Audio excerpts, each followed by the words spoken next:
saya mohon maaf, video ini mungkin tidak akan cocok untuk banyak orang. Mungkin ini akan menjadi salah satu polemik yang luar biasa, tapi harus saya sampaikan karena polemik ini justru harus diselesaikan.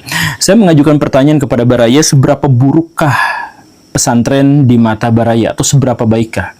Kalau kita misalkan melihat data-data yang ada, maka pesantren itu sebenarnya menampilkan sisi yang cukup buruk, di mana misalkan terkait dengan aktivitas menyimpang, terkait dengan kekerasan, dan terkait dengan pencabulan itu ada di posisi yang atas gitu.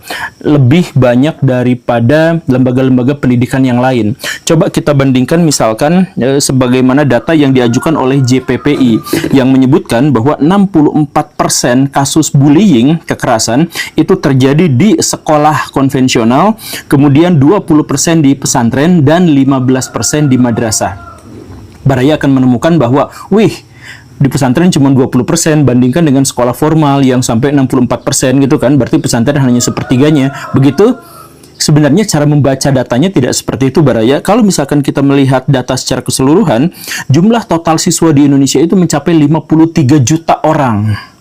Sedangkan yang di pesantren itu hanya 4,9 juta orang. Artinya, jumlah siswa di sekolah konvensional itu sekitar 11 kali lipat lebih banyak daripada di pesantren. Jadi, ketika jumlah santri di pesantren itu hanya 1/11, tetapi angka bullying mereka itu sampai 1/3 dari jumlah total, maka berarti kalau Baraya punya anak kemudian di pesantrenin, maka kemungkinan dia untuk menjadi korban kekerasan itu 3 kali lipat daripada di sekolah konvensional, sekolah formal. Itu kan masalahnya.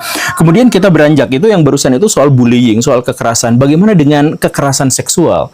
Itu sama saja, saya ambil dari Komnas Perempuan. Datanya, kekerasan seksual yang paling banyak di lembaga pendidikan itu yang pertama itu ada di kampus, sekitar 27%, kemudian di pesantren 19%, lalu SMA 15%, lalu 7%-nya itu di SMP. Balik lagi ke data yang tadi ini, posisi 2 hanya 19%, tapi yang di pesantren itu jumlahnya hanya 1/11. Jadi balik lagi, kalau misalkan dikaitkan dengan total keseluruhan, maka kemungkinan putra-putri Baraya yang dimasukkan ke dalam pesantren untuk menjadi korban dari pencabulan itu sekitar 2 kali lipat daripada kalau di kampus kuliah. Begitu. Atau misalkan yang lain lagi terkait dengan penyimpangan seksual. Saya mohon maaf ya, ini dolar kuning kayaknya video saya itu, penyimpangan seksual. Kita tidak memiliki datanya terkait dengan lesbianisme dan homoseksual di pesantren. Tapi kalau misalkan Baraya cukup fobik terhadap istilah-istilah yang seperti itu, maka kita harus menyebut bahwa tidak ada datanya, itu justru menjadi sesuatu yang lebih mengerikan karena data itu disembunyikan. Jadi di pesantren itu, karena banyak laki-laki dan perempuan yang dipisah dalam waktu yang lama dan seterusnya, tapi mereka dikamarkan di tempat yang sama dengan sesama jenis, maka kecenderungan di antara mereka untuk melakukan penyimpangan-penyimpangan itu menjadi lebih terbuka, menjadi lebih besar daripada ketika Baraya menyekolahkan anak Baraya di sekolah biasa yang tidak berasrama. Nah, ini juga menjadi masalah utama Baraya, jadi silahkan pikirkan sama-sama gitu. Tapi pertanyaannya adalah, kenapa juga lembaga pesantren yang adalah representasi atau wajah dari Islam atau ide-ide terkait dengan Islam dalam hal pendidikan kok justru malah menampilkan wajah yang sangat buruk?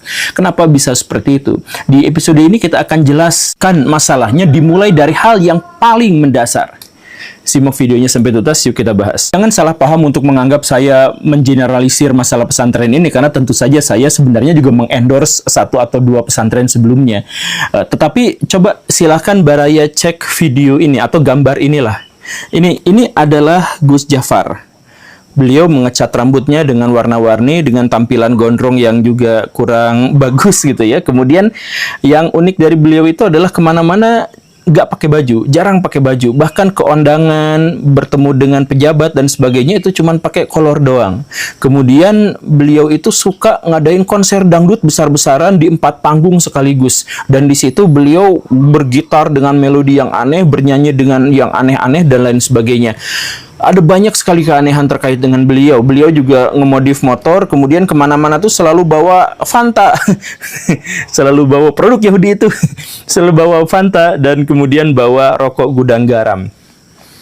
Luar biasanya dalam hal ini adalah banyak pejabat yang datang ke beliau untuk sowan, banyak orang-orang DPR atau caleg yang datang ke beliau untuk minta berkah dan lain sebagainya. Karena apa?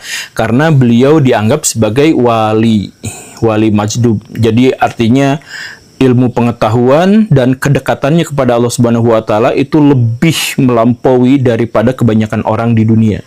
Begitu narasinya. Atau misalkan Baraya cek juga ini adalah Habib Bakar Segaf. Beliau adalah orang yang nampaknya kalau misalkan orang sepintas melihat bahwa beliau itu memang ODGJ gitu. Saya sih juga melihatnya seperti itu karena saya orang awam gitu ya. Ya maksudnya beliau tidak berpakaian kemana-mana, hanya menggunakan peci dan sarung, kemudian menunjukkan gelagat aktivitas fisik juga yang agak aneh gitu dan sebagainya. Tetapi beliau dianggap sebagai wali majdub. Jadi dianggap sebagai memiliki karomah dan berkah dan lain sebagainya. Satu hal yang penting dari dua fenomena ini adalah bahwa dua-duanya dicap sebagai wali di kalangan pesantren. Jadi kalau misalkan orang di luar pesantren mereka bingung, ini kan ya ini ODGJ, kelihatannya ODGJ, tapi kalau misalkan di pesantren Baraya akan menemukan oh tidak, mereka itu adalah orang yang suci, orang wali yang seolah Allah Subhanahu wa taala dibuat seperti itu karena kecintaan yang luar biasa yang tidak terkendali dalam dirinya. Kurang lebih narasinya seperti itu gitu. Nah, inilah yang menjadi salah satu masalah kenapa pesantren itu melahirkan banyak sekali cacat-cacat di dunia pendidikan gitu. Ya, dalam hal ini misalkan, kalau misalkan orang awam melihat ODGJ, maka selesai sudah dia ODGJ. Mungkin diobati, mungkin diisolir, mungkin juga ya jadi bahan candaan. Tapi apapun itu, orang-orang awam akan menganggap ODGJ sebagai ODGJ. Tapi kalau misalkan itu ada di lembaga pesantren, maka kita harus lihat dulu ODGJ itu. Apakah dia termasuk anak kiai, habib, atau bukan, atau orang awam. Kalau dia adalah anak kiai, dia adalah habib, dia apa? Bahkan ketika ODGJ-nya sudah nampak secara eksplisit pun, mereka tetap akan dikatakan sebagai wali. Tapi kalau yang ODGJ-nya itu adalah orang biasa, maka mereka akan disebut sebagai ODGJ biasa. Gila disebutnya, begitu. Nah, ini masalah utama. Jadi dalam hal ini, pesantren itu mensakralkan sesuatu yang profan. Ini penyakit utamanya. Kenapa pesantren tidak berkembang dan lain sebagainya itu karena mereka mensakralkan sesuatu yang profan. Apa yang mereka sakralkan? Misalkan pesantren sendiri. Pesantren itu kan sebenarnya adalah lembaga pendidikan produk budaya manusia Nusantara pada masa lampau untuk bisa mencitrakan bagaimana sistem pendidikan Islam yang berjalan di masa itu. Jadi itu produk budaya. Tapi kalau misalkan kita mengkritik pesantren, hujatannya luar biasa. Anda nggak ngerti apa-apa, ilmu Anda masih terbatas, siapa Anda berani mengkritik dan sebagainya. Padahal mengkritik produk budaya itu kan biasa aja, B aja gitu.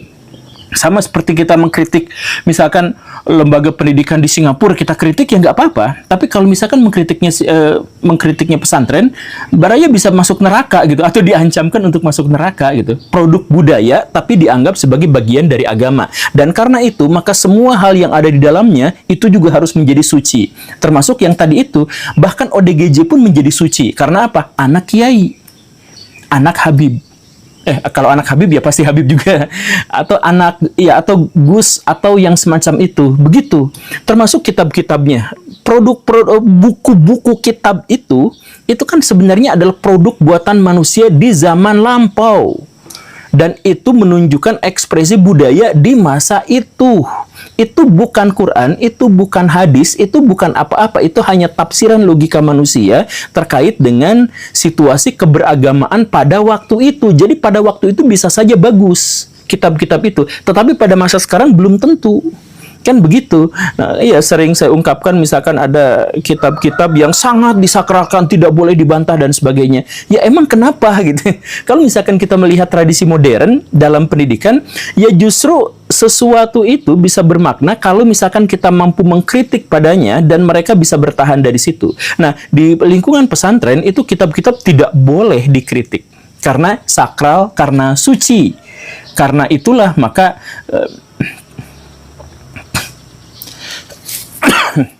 dan karena itulah menjadi tidak berkembang. Sebenarnya kalau pesantren mau aja untuk membuka diri, dikritik, bukunya dikritik, disalahkan dan sebagainya, itu gak jadi masalah. Sekali lagi itu produk budaya. Tapi kan ya mereka tidak bisa seperti itu. Bayangkan saja Baraya, ketemu sama guru aja kita harus jalan bebek. Jalan bebek seperti budak. jalan bebek seperti budak, tidak boleh membelakangi dan sebagainya. Jadi semua adab, semua moral, semua etika yang dimaksud di lingkungan pesantren itu bukan soal kebaikan, tapi soal kebaikan kita pada guru. Jadi kita cium kaki guru, sujud di depan guru, kenapa? Itu adab. Apakah itu ada dalam Islam? Tidak. Itu adalah produk budaya masyarakat pada waktu itu di Nusantara yang masih feodal. Tapi kita cenderung untuk mengabaikan itu. Kita langsung aja menjudge bahwa itu adalah bagian dari tradisi Islam yang sakral gitu. Jadi bayangkan sekarang Baraya, yang bukan Islam diperlakukan secara sakral sesuai dengan ciri-ciri keislaman. Akhirnya apa? Akhirnya mereka dinaikkan dan Islam dijatuhkan.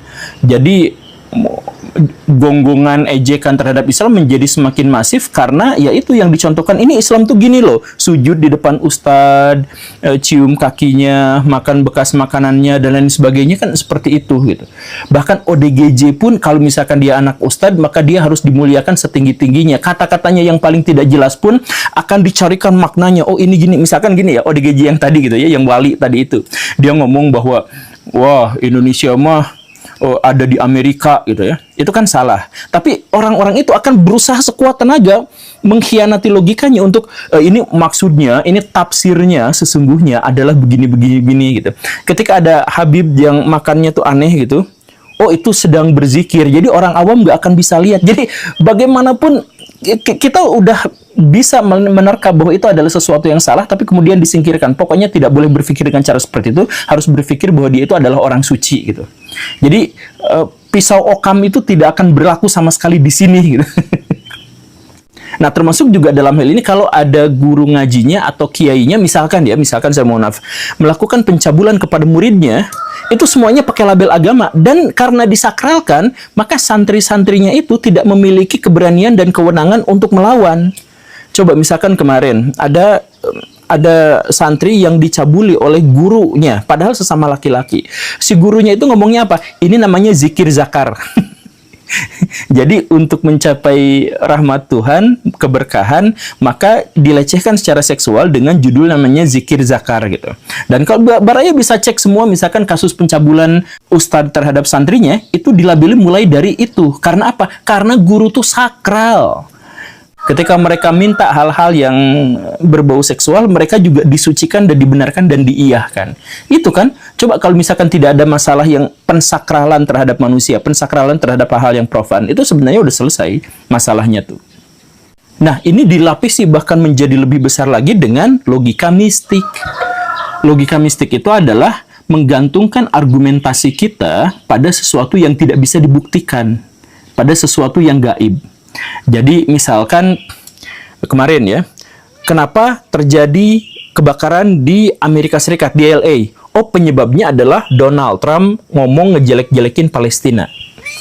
Jadi Donald Trump ngomong, dampaknya adalah kebakaran LA. Ini kan sebenarnya nggak nyambung, nggak ada kausalitasnya di sini tuh, nggak ada hubungannya di sini. Bahkan kalau misalkan kita ambil yang lebih nggak nyambung aja, tetap jadi misalkan gini lah. Kalau misalkan Donald Trump memang menjadi penyebab dari kebakaran, kenapa yang kebakarannya itu bukan Israel? Kenapa kebakarannya itu bukan Washington DC? Kenapa kebakarannya bukan Texas misalkan? Yang di situ adalah pemuja Zionis semua. Kenapa LA yang kebakaran? Padahal LA itu di sana banyak sekali muslimnya dan banyak sekali orang yang pro terhadap Palestina. Kan begitu kan mikirnya itu di situ. Tapi kan mereka gak mikir karena logika mistika. Jadi segala sesuatu. Kenapa kamu misalkan belum dapat jodoh terus? Ya karena jodoh saya yang dekat pun diambil sama orang lain lewat guna-guna. Kenapa dagangan kamu itu gak laris? Ya karena rezeki mah kan sudah ada yang atur. Saya juga sebenarnya ada rezeki yang atur, tapi dia pakai penglaris. Saya diguna-guna dan lain sebagainya. Logika mistika itu sebenarnya Baraya sangat-sangat berbahaya. Nah, seperti yang dikatakan Tan Malaka, kalau dia ada di dalam satu bangsa, bangsa itu nggak akan maju selamanya. Kalau logika mistikanya kuat. Kenapa seperti itu? Karena mereka menghilangkan kausalitas logika paling dasar dalam menyelesaikan masalah. Jadi misalkan gini ya, kalau saya dagang bakso gitu ya. Kemudian di sebelah saya ada yang jualan bakso juga. Yang dia laku keras, yang saya tidak laku. Kalau misalkan menggunakan logika formal, saya akan berpikir, kok dia laku saya nggak laku? Maka kemungkinannya adalah mungkin bakso saya kurang enak, mungkin pelayanan saya kurang manis, mungkin tempat saya kurang strategis, dia ininya lebih gede gitu ya, apanya itu teh, si bannernya, sedangkan saya lebih kecil. Kan dia akan berpikir hal-hal yang seperti itu. Itu logika formal, sebab akibatnya jelas. Kalau misalkan saya nggak laku, mungkin potensinya adalah pelayanan saya tidak baik. Nyambung kan? Tapi kalau misalkan diajarkan di pesantren logika mistik, kenapa kamu dagangannya nggak laku? Ya karena dia mau menggunakan ini penglaris itu yang ada kucing di gini-gini itu, ya, dan lain sebagainya. Akhirnya apa? Dia tidak menemukan solusi dari dagangan baksonya yang tidak laku. Selamanya aja menjadi seperti itu. Dan itu kan yang diajarkan di pesantren. Coba Baraya misalkan ke pesantren. Ya, sekali lagi gak semua ya, saya nggak mengeneralisir. Saya nge-endorse pesantren di beberapa tempat gitu. Tapi balik lagi, misalkan Baraya datang ke pesantren, apa yang dilakukan? Baraya ngeluh ke sana, Pak, saya tuh banyak utang. Apa yang mereka lakukan? Yang mereka lakukan adalah wirid ini sekian dalam sehari sekian, sorenya sekian, maka utangnya pasti akan lunas. Pak, saya tuh dikejar-kejar debt collector. Bacakan doa ini. Kalau misalkan ketemu sama debt collector, bacakan ini kepada dia. Dia pasti kayak gitu kan. Pak, saya itu ya, sekarang nggak punya pacar terus. Kenapa ya? Saya tuh pengen punya pasangan untuk digrepe-grepe. Tapi kok saya tidak punya. Oh, kayak gitu. Ini doanya. Nah, jadi wiridnya itu adalah seperti ini. Kemudian melakukan ritual yang begini dan begitu. Itu yang diajarkan di banyak pesantren di Indonesia. Nah, itulah yang akhirnya menyebabkan orang yang miskin selamanya miskin, orang yang berhutang selamanya berhutang. Bahkan saya dibully, dihujat habis-habisan kemarin lalu itu ketika saya mengkritik. Ketika ada orang yang butuh berkah, dia malah pajang foto. Ya kalau pajang foto untuk kecintaan, ekspresi kecintaan ya agak jadi masalah, silahkan itu mah urusan dia gitu. Tapi kalau misalkan itu adalah untuk ngalap berkah, nah tepat disinilah masalah kita. Dan lagi-lagi itu budaya itu hanya dihasilkan oleh budaya pesantren. Makanya kita susah maju. Jadi kalau misalkan kita lihat statistik di Indonesia yang menyebutkan bahwa walaupun muslim di Indonesia mencapai 85%, tetapi penguasaan mereka terhadap ekonomi itu hanya 15%. Kenapa bisa seperti itu? Karena kalau misalkan yang orang-orang non-muslim itu gak kepikiran logika mistika yang sampai sedetail, sejelas, dan semengerikan itu.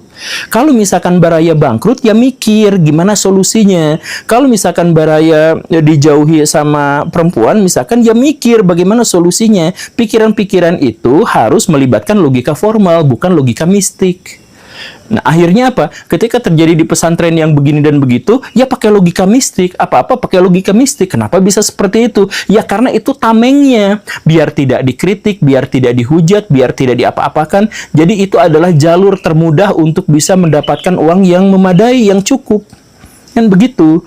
Dan ditambah lagi kalau sudah seperti itu apa? Baraya dieksploitasi. Bisa aja anak-anak Baraya yang masuk ke dalam pesantren itu berujung pada masuk ke mobil carry, kemudian keliling kota bawa kotak amal. Coba yang pakai itu, yang pakai speaker sholawatan, kemudian pakai mobil carry, kemudian ada orang-orang yang ini, gak ada dari kalangan gereja, itu gak ada. Itu hanya dari kalangan pesantren. Memalukan, dan ini fakta yang pahit, tapi terimalah Baraya untuk apa? Agar kita bisa menemukan solusinya. Kita tahu itu salah, berarti kita tidak melakukan hal yang seperti itu lagi. Jadi nggak apa-apa kalau misalkan kita mengkritik itu, karena itu adalah produk dari kebudayaan. Terima kasih karena sudah menyimak. Saya Guru Gembul. Assalamualaikum warahmatullahi wabarakatuh.